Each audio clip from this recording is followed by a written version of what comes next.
Welcome to the Watching Paint Dry podcast, where we feature today's top facility managers, property managers, and property owners talking about the challenges and opportunities of managing hundreds of thousands of square feet of real estate and how to beautify and improve their properties. Now, let's get started with the show.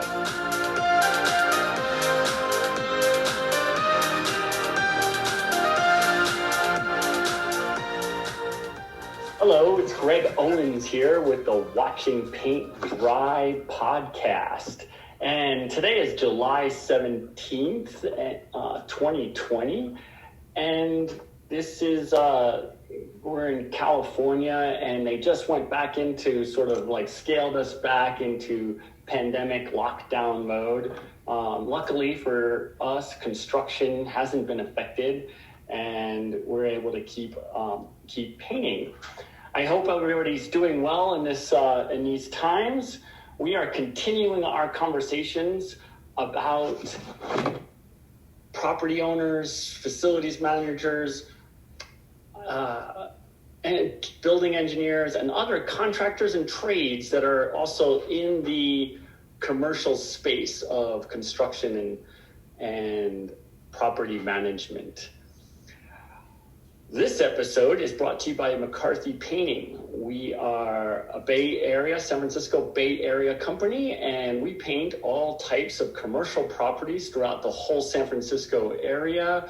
We have done work for many different companies like Google, Abercrombie and Fitch, Autodesk, FICO, Spin, and many, many more. If you'd like to learn more about McCarthy Painting, just go to info@mccarthypainting.com and send us an email, or you can go to mccarthypainting.com for more information.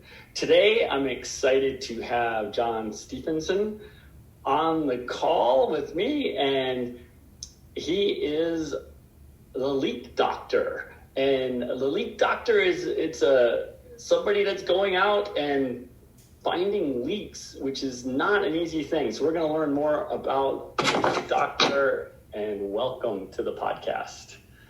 So thank you for having me.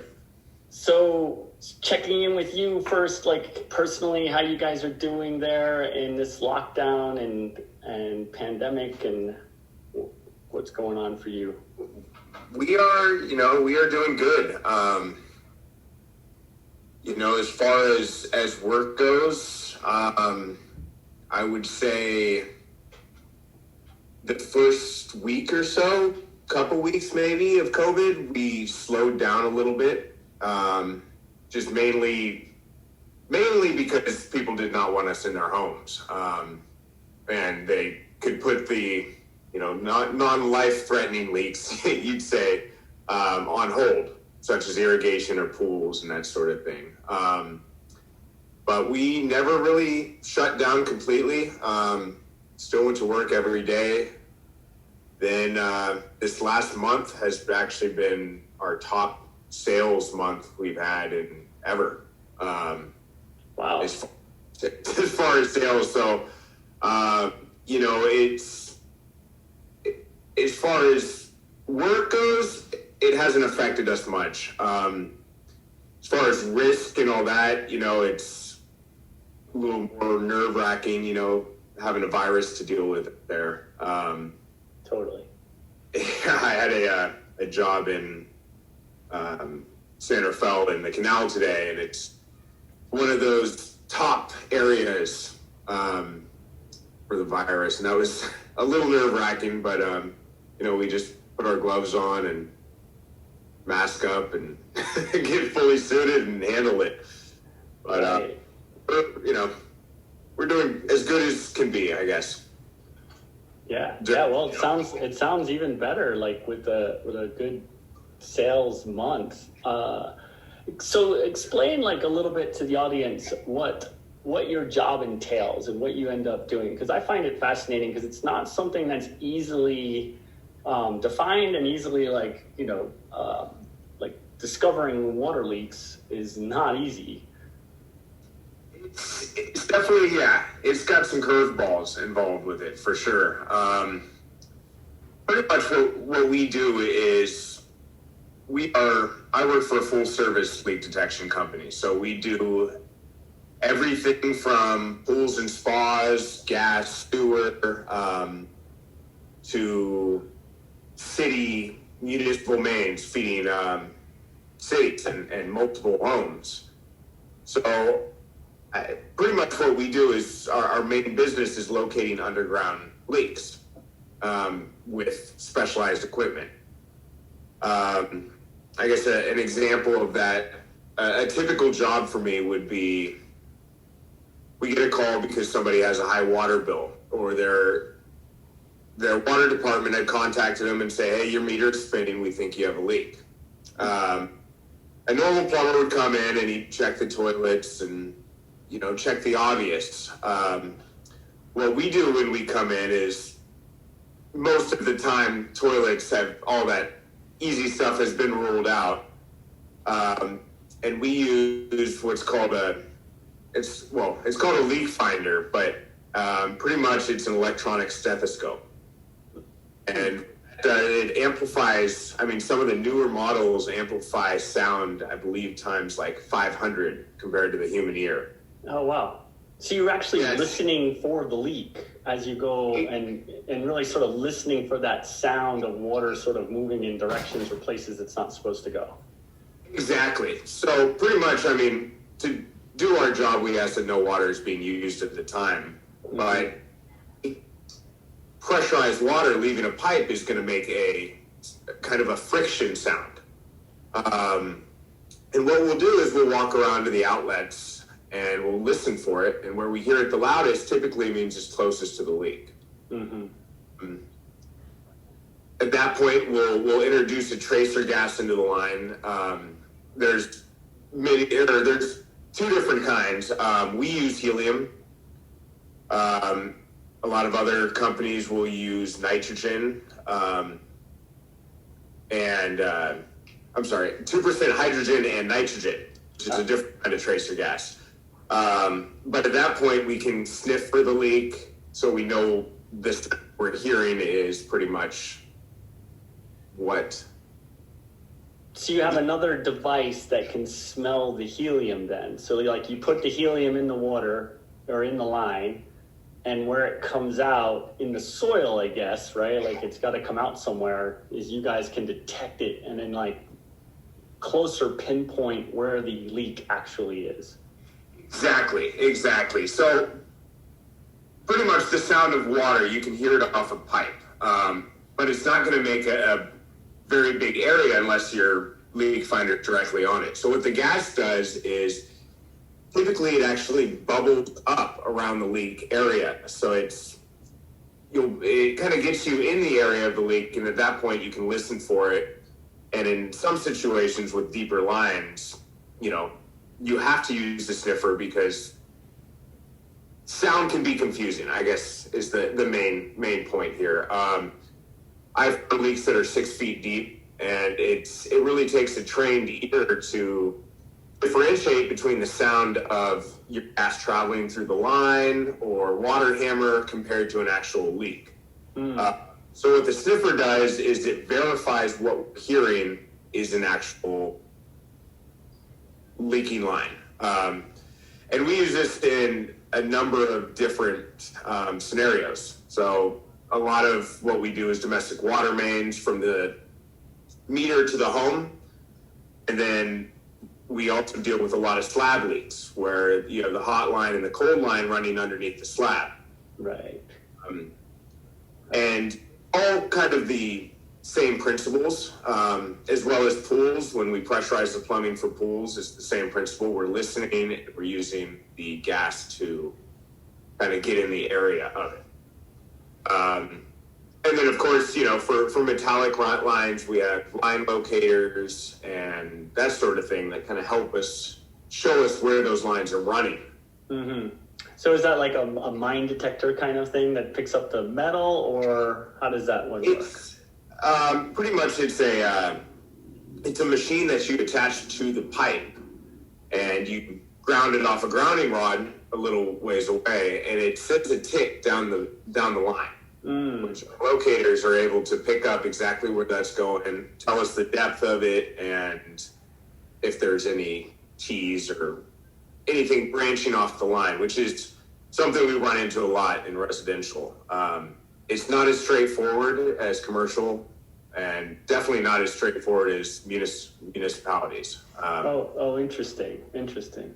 So, yeah. and in this podcast, we tend to talk to a lot of facilities managers and property owners and building owners. Like, is there anything that you sort of see that's common in those kinds of construction as far as leaks go and things they should be looking out for? Typically, when it comes to commercial buildings, major one we see is in their irrigation. The way a lot of these commercial buildings are set up is they have 3 different meters. So they have their domestic meter and their domestic backflow that feeds all the water for the bathrooms, drinking fountains, all that stuff. Then they have their irrigation meter and then their fire.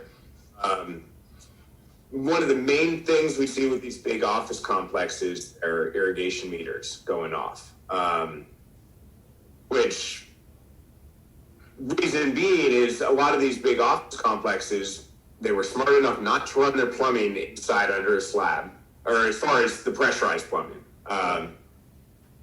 And, you know, not to say we don't do main lines for them, but irrigation is something that typically we'll have a problem every year or so, just because, you know, it's only used half of the year. Oh, right. So the irrigation lines tend to, because they're not used as often, they almost get like hanger rot or some kind of problem happens that they can't detect as quickly. Exactly. What we see a lot happen with the irrigation lines is in bigger properties, there are multiple irrigation valves feeding different zones. And when those irrigation valves have pretty much rubber diaphragms inside of them, and they're made to be pressurized all the time and open and closed. When those lines are not ran, I mean, that rubber will kind of tense up and get stuck open and seize. And what we do is we'll come in with our sound equipment and figure out exactly what valves are bypassing, or if there's a cracked pipe, that sort of thing. Right. That makes total sense, right? Because like if things aren't being used like on a regular basis, they can tend to wear out faster sometimes, right? Because they need sort of that lubrication. They need sort of that environment that keeps all the pieces sort of moving and working together. Exactly. It's kind of like a car that's been sitting there for a year not ran. You know, it's going to have more problems than right. I guess. Anything else like is there anything that a building owner or facilities manager should look out for as far as irrigation? Like when do they call you in? Because sometimes they're probably troubleshooting it with their landscaper and that kind of thing. At what point they're like, no, we need a specialist to come in here? Pretty much at the point where, which is true. I mean, typically they have the landscaper look over it first. A lot of times they make my job a lot easier because they've done the legwork and figured out what leg of line it is, or, you know, a lot of these bigger commercial properties, they have what's called isolation valves to separate the properties up. And it's really nice when I go to one of those big jobs and the landscaper said, all right, I've already figured out it's on this corner of the property. Right. And, you know, at that point it's a lot easier than doing all that myself. But as far as the customer or the building maintenance, you can always check the water meter. I mean, the downside of these big commercial buildings is, let's say a residential home, the meter is moving, it's going to be a high water bill. The water department's going to contact them and say, hey, there's something going on here. Yeah. If it's a big commercial building, you know, they're not going to do that because there's so much more volume of water being used. It's hard to differentiate between water used and water leaking. Right. So typically it is not discovered until they get their Do you think do you think that could be one of the reasons driving sales right now? You said you had a really good month and you're busy. Could it be that since the buildings aren't being used right now that they're like, hey, why is our water bill still high and we don't have employees here? Definitely. I had a church the other day in Tiburon. They had, I believe, $5,000 water bill. And the last 2 months, they had absolutely no one there. So they were like, this is not right. Which I can definitely see it contributing for sure. That, and we also see, I mean, when people are stuck at home, we notice a lot of homeowners wanting to get things done and trying to do things themselves or getting around to things that they've put off for a long time. I think that's contributed to it a lot too. But yeah, no, it is a very good point. A lot of the commercial buildings have not had people in them. Technically, there should be no water used at all. Right. Yeah. So, and like, you must have come across some really unusual jobs or unusual problems. What sticks out in your mind? Yeah, I've come across a good amount. I guess the one I often bring up is I had a job at the airport in San Francisco 8 months ago. And I always have a blast when I'm dealing with bigger pipe because it's not something I'm doing every single day. So it's always like, oh, nice, I get to change it up a little bit. And they had an issue with their 16-inch fire main, which is a big pipe. That's a lot of water. That's a lot of pressure and a lot of power. Exactly. And the issue they were having is that line feeds all the hydrants on the tarmac out there by the planes. Mm-hmm. And there's isolation valves for them, but the leak was so big that it was acting as if a hydrant was on, which at an airport like that breaks the alarms, the siren go on, and they have these big diesel booster pumps that fire on to really pressurize that water in the case that there was a fire to extinguish it. Yeah. Problem is, it wasn't coming out of fire extinguisher or a fire hydrant. It was coming out of a leak. So that kind of pressure was like detrimental to the line every time they opened that segment with a leak on it. Yeah. So it was a pretty cool job. When it comes to big lines like that, my van would not fit the amount of gas it would take to fill a line like that. So what we do is we bring big compressor, which, you've seen the trailer compressors for jackhammers and air hammers. Yeah, we've used them for sandblasting and that kind of stuff, for sure. Yeah, exactly. So we take one of those and, we do this little manifold, or I have this manifold I make where it's almost like a Y for a hose bib, but it's got multiple on there. And I have my helium set up one of those outlets. I have the compressor set up another, a gauge on the other, and then a leader for the other one. And what we do is we pressurize it with the compressor, add the helium just to make that sound. And it just stands out to me. I mean, it was a pretty easy one to find, but it was cool just purging all the lines out of all the hydrants, all over XFO. Right. What ultimately was it? Because that's a lot of water that where is that water going? Well, typically when they do those underground pipes right, they have a huge barrier of like pea gravel and all that around there, which acts as almost like a drain. And I mean, it pretty much was just going into the ground, and we were all making jokes like one of these days the parking lot's going to cave in from that leak. But luckily we were able to find it pretty quickly, and I actually got a picture of the leak they found, and it was like probably 3 by 3 inches. Oh, wow. Like a 3 by 3 inch hole inside a 16-inch diameter pipe. Yeah, it was a big one. That's considerable. Yeah, so it was, luckily, it was pretty easy to find. It was big. Not sure if it was cast. I think it was steel because it was welded. They all were welded. They weren't flanged. It's definitely an old pipe for sure, but that definitely stuck out to me. That was one of the good ones.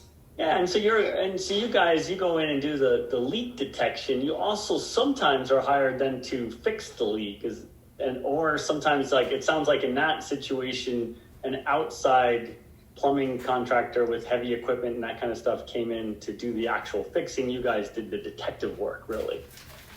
Exactly. Yeah. We do. So I believe our plumbing license allows us to do. Okay, so we can do, I believe, up to like 4-inch lines.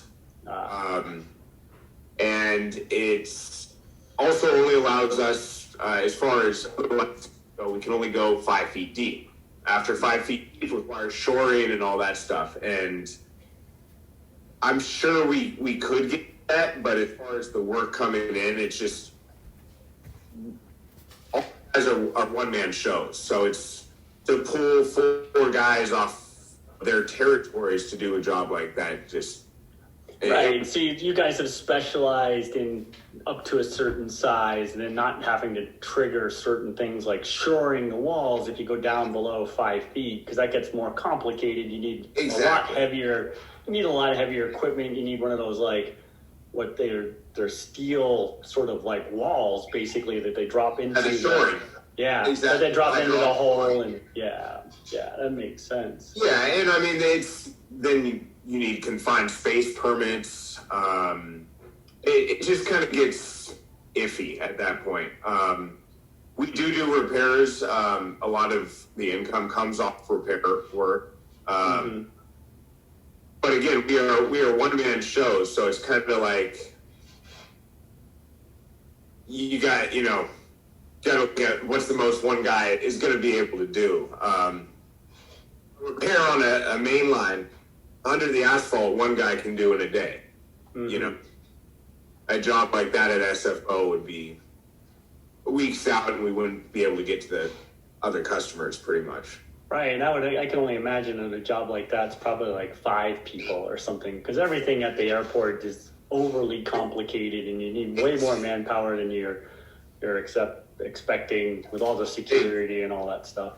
Exactly. Yeah, I remember it was. I had my special name badge, and the hydrant was on one side of the fence, and the parking lot was on the other. And every time I went from each side of the fence, I had to stand with the guy I was with, and he had to call him in, and they opened the gate.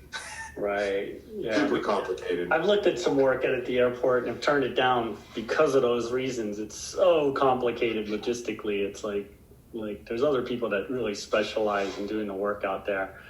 Exactly. But, yeah, that's great that you get to move around and look at different types of jobs all the time. That keeps your job, it sounds like it keeps it really interesting and fresh and new every day. Like, you're not in the same place for very long. What are some of the other aspects of a career in leak detection? Like, if somebody's out there and they're thinking like, oh, I want to, this might sound interesting. It is definitely one of those jobs that it's something new every day. I mean, it's not something everybody gets, for sure. This job I've seen more people go through than any other job I've ever had. I've been there almost 5 years, and I've seen almost 50 people come and go. It's not, we have a high turnover rate, and it's not because of, the pay not being good or anything like that, or the bosses being a-holes or something. It's more just, it's hard to get. I was learning this career. I had to go back to a lot of jobs where there would be a big hole, made with an excavator, and I'd have a lot of angry construction workers looking at me because there's no leak there. And that's an experience for me, of course. So this is when, if you sort of misdiagnose where the leak is, they do the digging, they find the pipe, and there's no leak there. Which can happen. Makes sense, right? Like, you're not going to be 100. You're not going to be 100% every time. I mean, water detection. I know, like, we've done some water detection on homes and some buildings, and there might be a ceiling leak right here over the table, but the actual place the water getting in is like other side of the roof, right? Like it's a totally different area, and it's just where water ends up is sometimes just a complete mystery of how it can get there. It really is, yeah. I mean, I have seen water surface hundreds and hundreds of feet away from what the actual leak is. And I've actually seen our tracer gas come out hundreds of feet away from where the actual leak is. Yeah, because both of those things they're both sort of fluid dynamics in a way, right? Like they're going to go the path of least resistance, and exactly. that might be where the most amount of noise is, or it also might be where it's easiest for the gas to get out, and then that throws off your leak detection equipment. Exactly, and it's one of the only alternatives that people really have to running a new line. And some of those cases, XFO being one of them, running a new line is a major piece of... Yeah, a crazy amount of money to dig up a line and exactly. So how do you guys then price these? It must be tough to price it. Do you give a range to a client, or do you have to just do a ton of materials because you're never 100% sure that the leak is here? Pretty much we price them. We don't mark a leak if we're not sure it's there.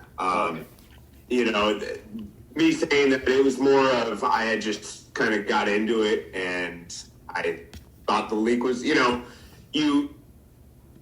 get in your mind like, okay, I know it's here, and it's, turned out it's not. But I've come a long way from that. As far as the pricing goes, typically our jobs are bid as far as residential, commercial. We have a special kind of residential where we deal with a lot of big estates, lots of acreages. They have a different price than a normal, 3-bedroom home.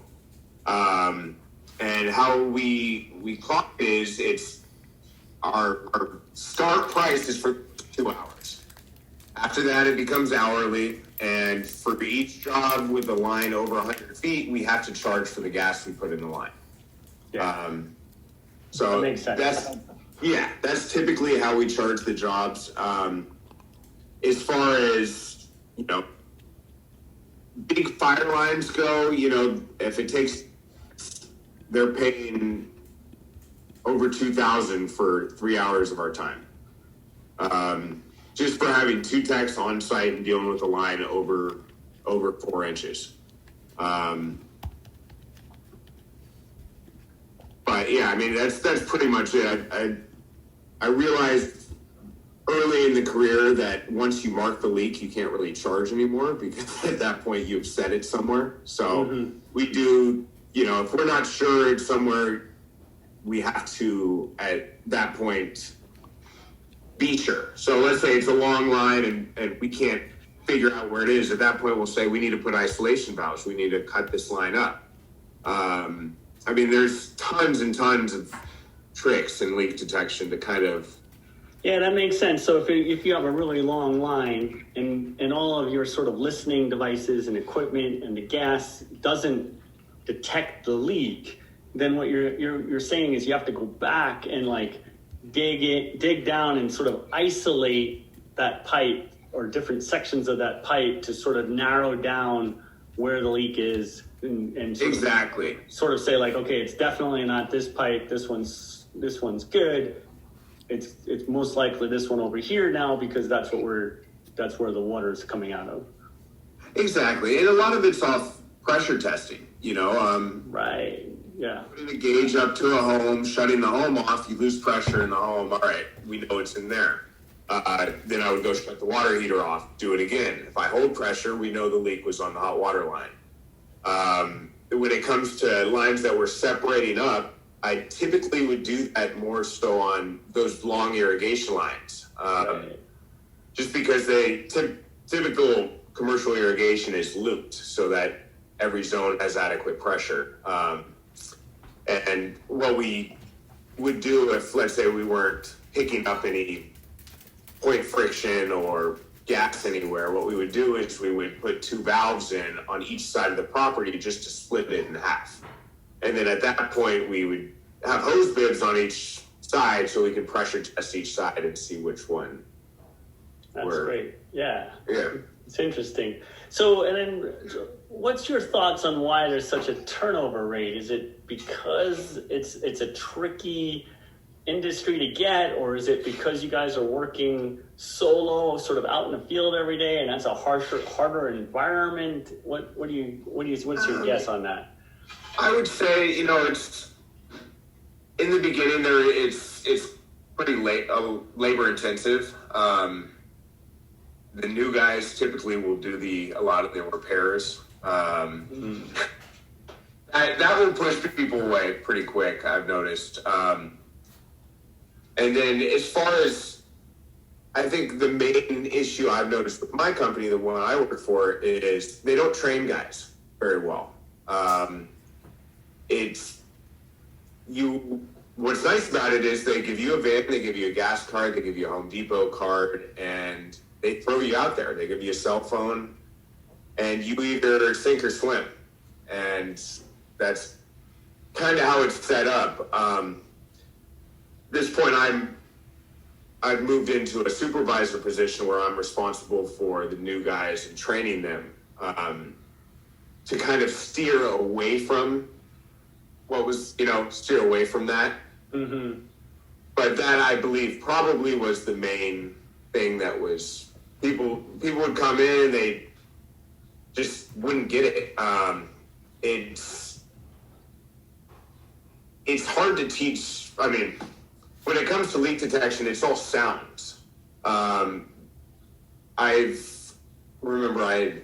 had this demo come out to my house of this brand new leak detectors that it just came out, and it's supposed to be the state of the art.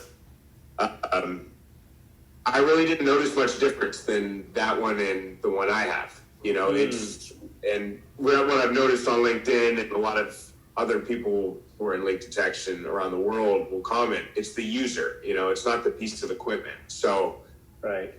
As far as training somebody what to hear, it just takes experience. So I've noticed some people just will not stick around to get that experience because the new guy will mark it, he'll dig it up, it'll be a dry hole, he'll get frustrated, I just did all this work, there's nothing here.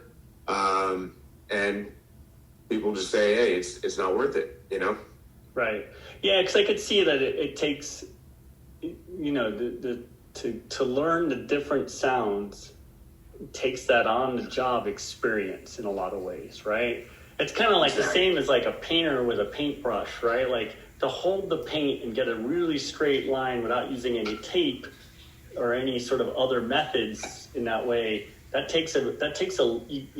that's not somebody brand new. That takes a couple of years probably of actually doing the work, doing the craft to get to the point where you're just like, every time you're just like straight line.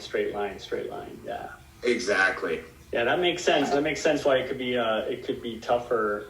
And then, so as we get closer to wrapping this up, how did you get into this? What was your path into becoming the leak doctor and doing leak detection?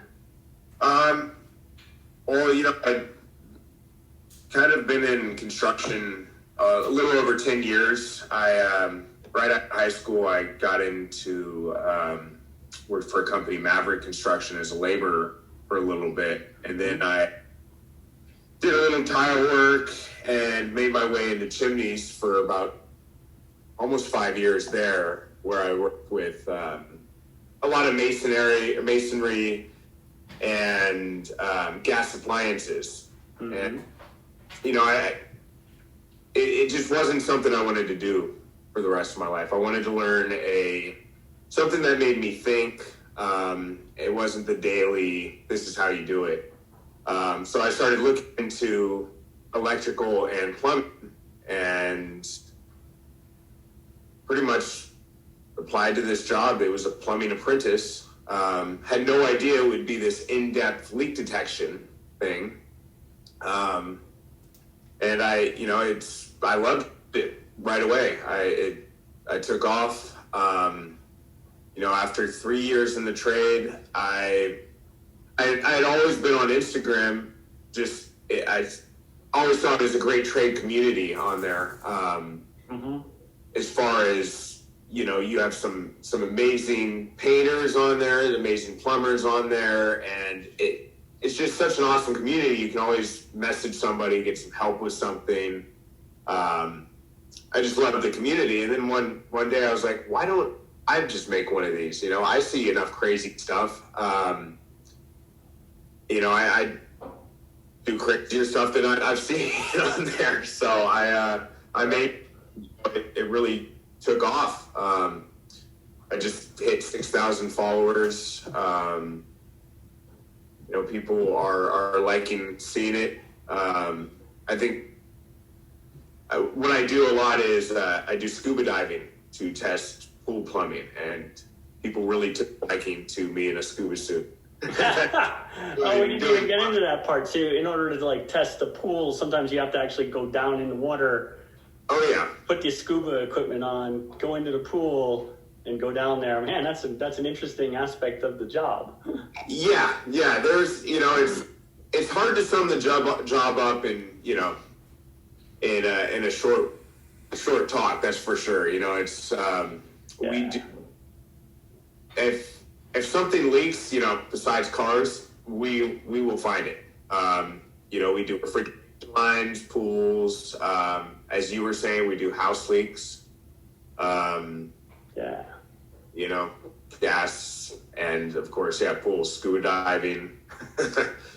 And I think like you, like myself, I was never really that great at school or sitting in front of a computer for too long or doing the same activity even over and over again. One of the aspects of painting for me that was always the most interesting was that every week to every 2 weeks we're on a different job. You're probably even every single day practically is probably a new job or 2 jobs or something like that. Is that? Yeah, I do typically 6 jobs a day.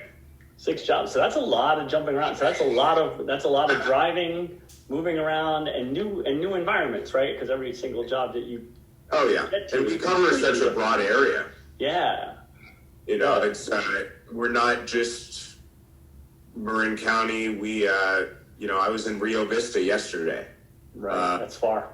Yeah, and we have contracts with the city of Vale finding leaks on their municipals. It's definitely different every day, and I think that's what I've taken a huge liking to, for sure.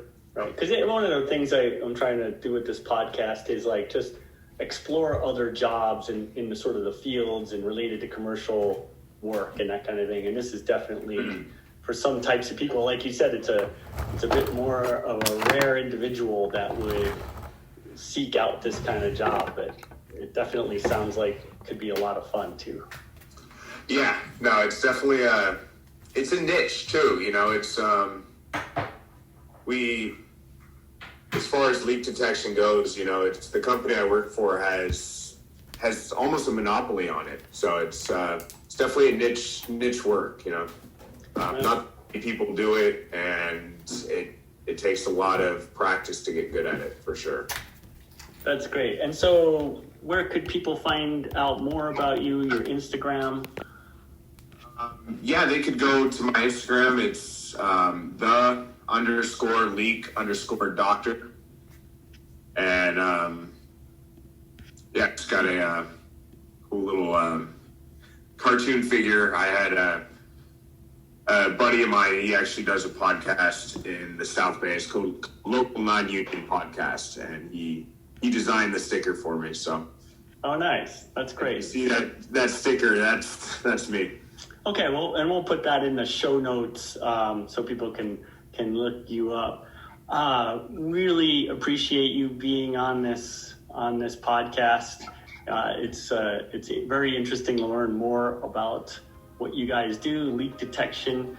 And this is the Watching Paint Dry podcast. We had John Stevenson, the leak doctor. Thank you so much. Yeah, thank you for having me.